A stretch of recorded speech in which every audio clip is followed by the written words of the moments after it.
Assalamualaikum warahmatullahi wabarakatuh. Hai sahabat beriman, apa kabar?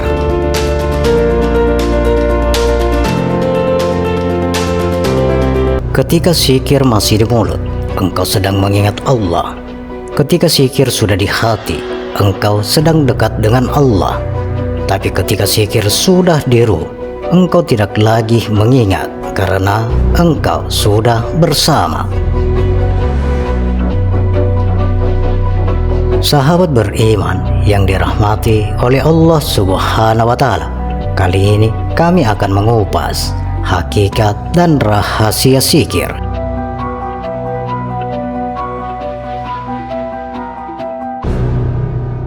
Zikir bukan lagi amal tapi keadaan. Di titik awal, zikir sama dengan sesuatu yang kita lakukan. Di tingkat sir, zikir sama dengan sesuatu yang terjadi dalam diri kita. Adapun perubahan besar dari aku berzikir menjadi aku disikirkan. Artinya adalah bukan lagi kamu yang aktif, tapi Allah yang menggerakkan zikir itu dalam dirimu.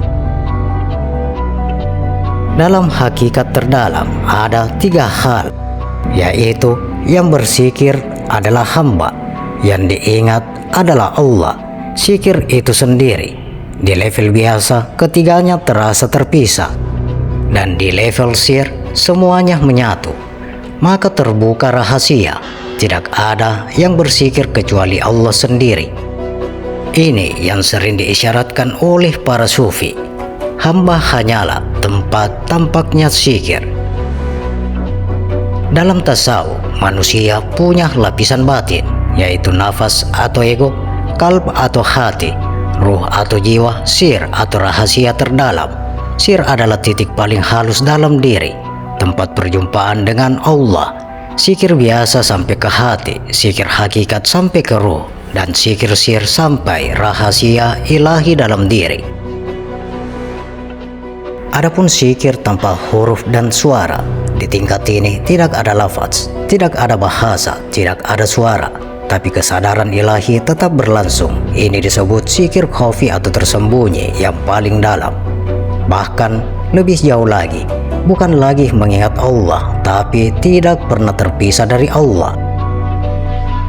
Adapun tahapan fana dalam zikir atau lenyap diri, tahapan ini sangat penting. Awalnya kamu merasa berzikir, lalu kamu turut dalam zikir, akhirnya kamu hilang dalam zikir. Ini disebut fana fil zikrillah. Adapun ciri-cirinya adalah ego melemah, aku tidak dominan, yang terasa hanya kehadiran Allah.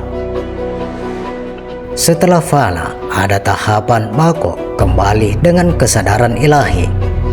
Baka billah, hidup bersama Allah, artinya kamu kembali ke dunia tapi dengan kesadaran ilahi. Adapun ciri-cirinya adalah tetap bekerja, tetap beraktivitas, tapi hati tidak lepas dari Allah. Zikir sejati bukan suara tapi cahaya atau nur. Ketika zikir mencapai sir, hati menjadi tenang, batin menjadi hidup, realitas terasa berbeda. Ini yang disebut nur zikir. Adapun bahaya di level ini harus waspada. Ini penting agar tetap lurus, merasa sudah sampai padahal masih dalam ilusi batin. Menganggap diri menyatu dengan Tuhan secara jasmani, ini menyimpang, harus tetap dalam akidah yang lurus. Meninggalkan syariat ini tanda jatuh bukan naik. Adapun prinsipnya adalah semakin tinggi zikir semakin tunduk pada syariat. Adapun isyarat para ahli marifat, mereka sering menyampaikan dengan bahasa simbol. Aku mencari Allah, lalu aku tidak menemukan diriku. Aku berzikir, lalu aku hilang dalam yang diingat. Ketika aku ingin mengingatnya, ternyata dia lebih dulu mengingatku. Maksudnya adalah semua kembali kepada Allah. Adapun inti sirru zikir atau puncak pemahaman zikir tertinggi adalah tanpa suara, tanpa bentuk, tanpa aku, dan hakikatnya Allah mengingat dirinya melalui dirimu. Ketika engkau berzikir, jangan merasa engkau yang mengingatnya, karena bisa jadi itulah saat Allah sedang mengingatmu. Dan ketika engkau merasa dekat, jangan berhenti di rasa itu, karena yang paling dekat bukan perasaan, tapi hilangnya dirimu dalam kehadirannya.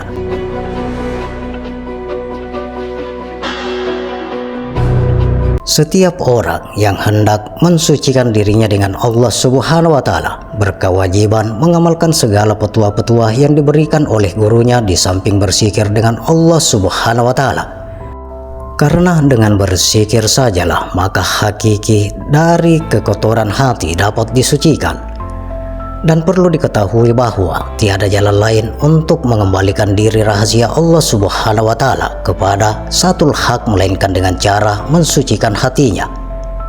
Kesucian hati dapat diukur berdasarkan tahap kesucian gumpalan darah kotor yang ada di bagian bawah jantung seseorang yang selama ini menyelubungi lampu ma'rifat.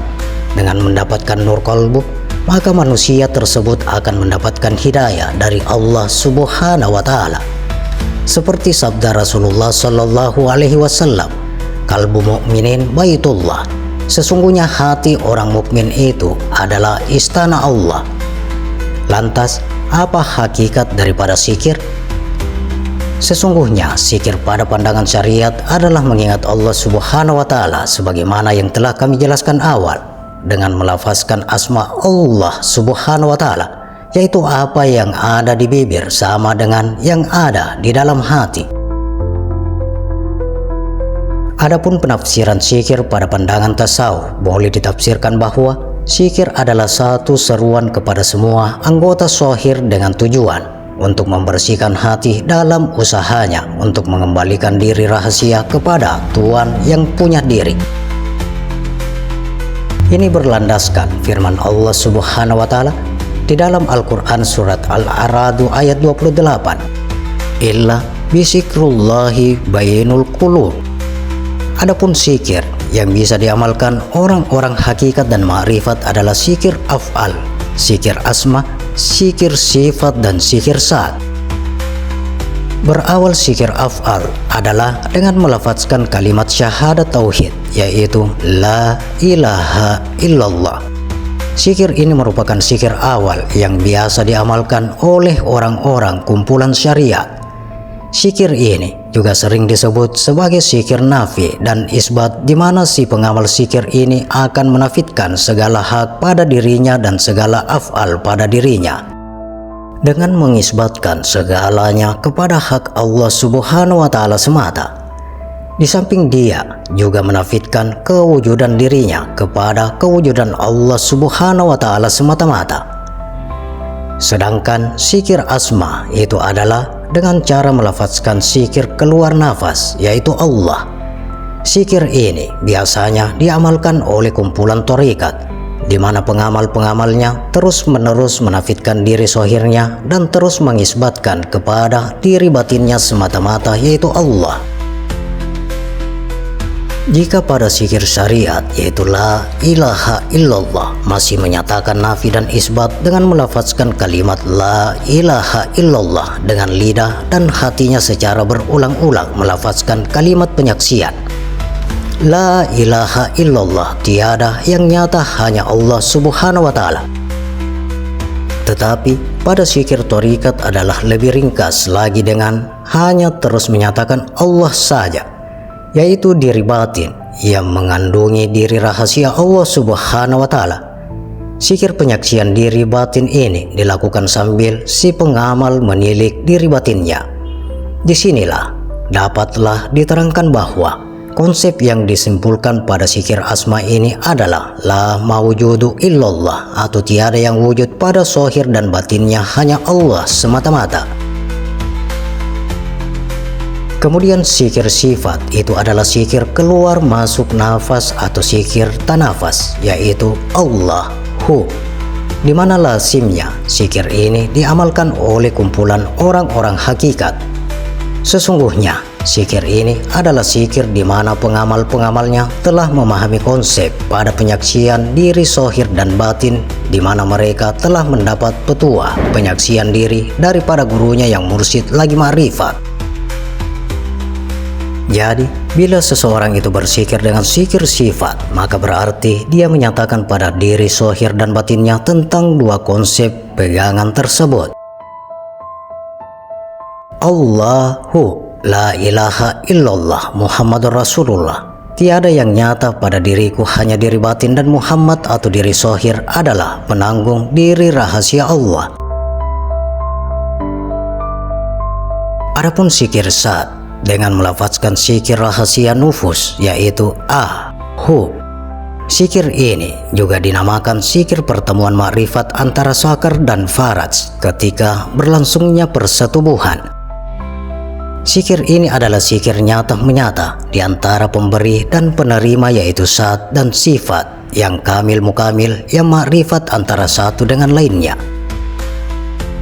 Adapun yang dimaksud dengan kamil mukamil di antara satu dengan lainnya itu adalah satu kesatuan antara diri zahir dan batin, ataupun antara hakikat diri Allah dan hakikat Muhammad tidak boleh lagi bercerai-berai di antara satu dengan lain pada konsep ma'rifat.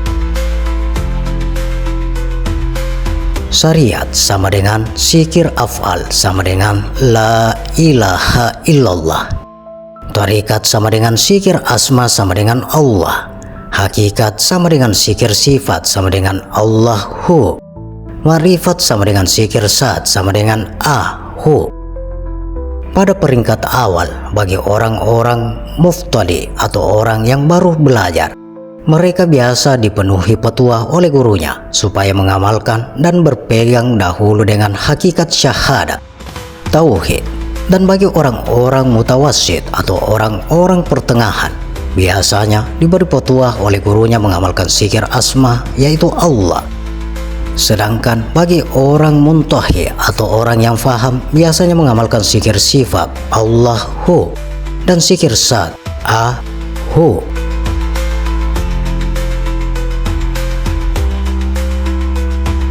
Zikir nafas yang khusyuk adalah media untuk memasuki beberapa lapis dimensi alam ruhani.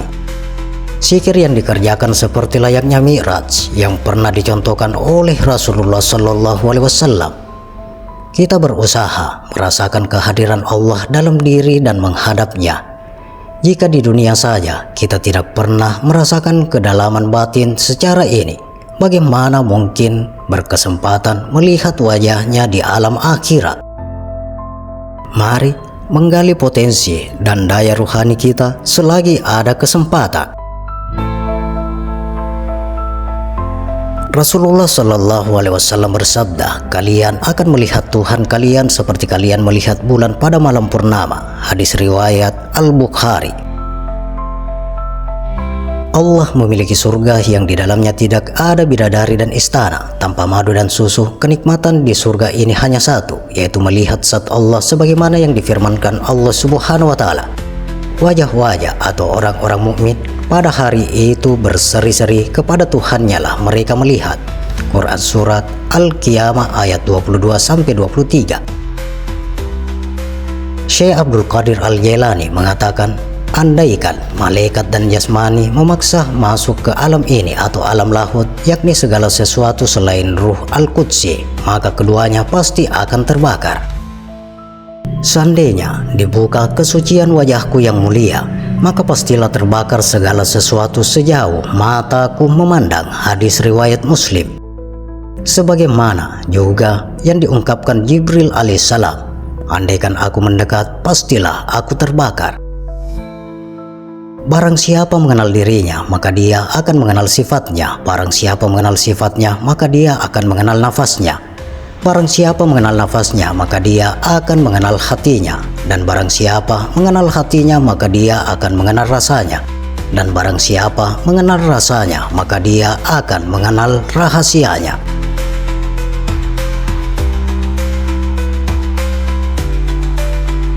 Arif Billah selalu berkata tentang rahasia. Rahasia itu ialah akal.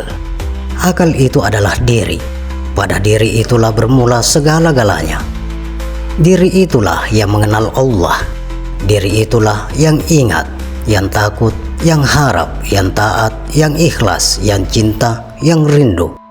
Tapi diri itu jugalah yang lupa, yang jahil, yang ingkar, yang solim, yang riya, yang ujud. Menghadirkan Allah Subhanahu wa Ta'ala dalam hati bukan sekedar ucapan lisan. Rahasianya terletak pada penyatuan lisan, hati, dan jiwa yang menghasilkan ketenangan, perlindungan dari setan serta kecintaan Allah atau mahabbah. Zikir adalah benteng moral yang mencegah maksiat dan menenangkan hati. Zikir sesungguhnya meresap ke dalam kalbu, bukan hanya di lidah. Zikir adalah bentuk ibadah, pengingat dan perenungan akan keagungan Allah. Imam Al-Ghazali menekankan hakikat zikir sebagai upaya memfokuskan hati dan menjauhkannya dari segala sesuatu yang tidak berkaitan dengan Allah. Zikir menjadi obat penyakit hati dan sumber ketenangan sejati. Zikir adalah pagar moral yang melindungi manusia dari maksiat dan godaan setan. Allah menjamin akan mengingat hambanya yang berzikir. Zikir menjadi jalan untuk meraih cinta atau mahabbah Allah yang merupakan ruh Islam. Zikir menjaga jiwa tetap tenang dan teratur, sehingga perilaku sosial menjadi lebih baik.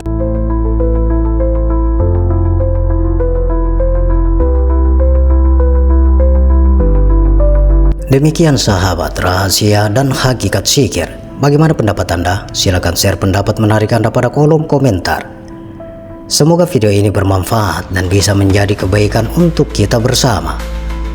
Terima kasih untuk sahabat-sahabatku yang telah menonton video ini. Sampai berjumpa kembali di video berikutnya. Akhirul kalam. Wassalamualaikum warahmatullahi wabarakatuh.